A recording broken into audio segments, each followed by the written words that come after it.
Quand vous choisissez l'emplacement de votre yourte, vous devez veiller à deux choses, le soleil et le vent. Donc concernant le soleil, vous allez essayer de vous mettre à un endroit qui est ombragé durant l'été et qui est ensoleillé l'hiver, d'accord? Donc l'été, la yourte va être sujette aux fortes chaleurs. Ce qui va être important si vous voulez pouvoir garder de la fraîcheur à l'intérieur de la yourte, c'est d'être un endroit qui est relativement ombragé. Donc vous allez avoir besoin d'avoir une entrée d'air frais qui viendra rafraîchir la yourte. La principale entrée d'air, c'est la porte d'entrée. Donc vous pouvez choisir de mettre votre porte d'entrée à un côté qui est frais.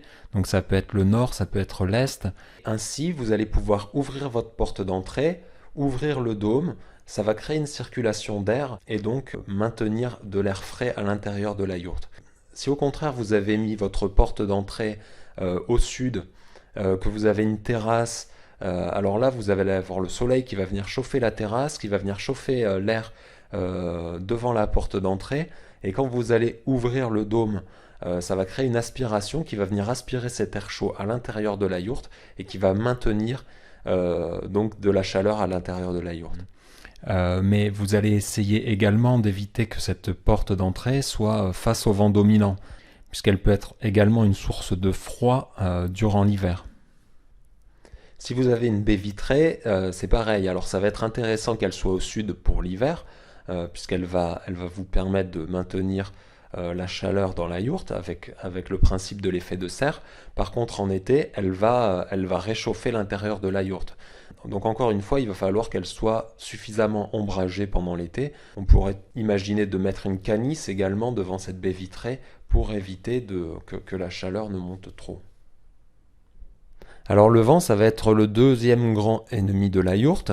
Alors la yourte présente l'avantage d'avoir une forme qui n'a pas beaucoup de prise au vent. Le fait qu'elle soit ronde, c'est la meilleure forme pour faire circuler l'air autour d'un objet.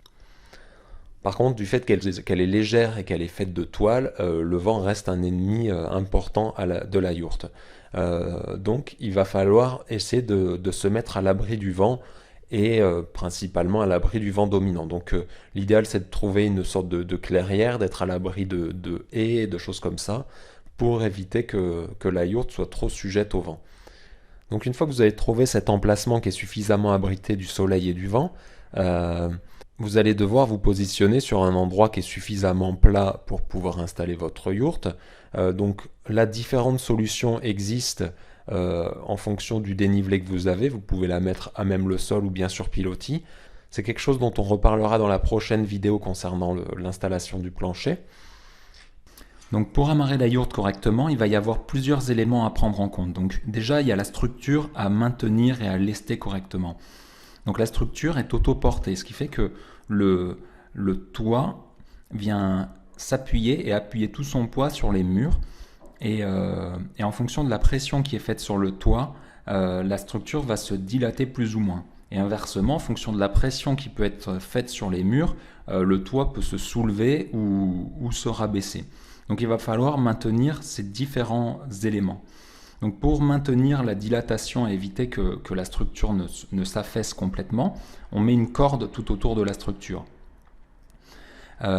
Ensuite, pour éviter que le toit ne puisse se soulever par aspiration du vent ou bien par compression de la structure, il va falloir maintenir le toit tiré vers le bas.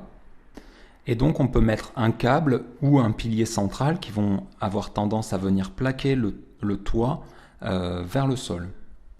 Pour finir, le dernier élément qu'il faut prendre en compte, c'est que la structure peut aussi glisser sur le sol. Donc il va falloir prévoir un système d'accroche au niveau du sol pour éviter que votre structure ne glisse. Alors concernant la bâche, le plus important, ça va être de fixer la bâche de toit. Donc moi j'utilise 4 amarres qui sont fixées aux 4 coins cardinaux de la yourte et qui sont reliées par des cordes en 8 points sur tout le pourtour de la bâche. Et qui viennent tendre la bâche de toit et la tirer vers le sol pour éviter qu'elle ne s'envole. Donc concernant la bâche du mur, ça va dépendre des types de yourtes. Donc il y a des yourtes pour lesquelles la bâche de mur est liée avec la bâche du toit. Pour ma part, la bâche de mur, elle est indépendante. Donc elle est fixée à la structure par le haut. et je peux choisir de la fixer également en bas si nécessaire pour éviter que le vent vienne s'engouffrer ou ce genre de choses.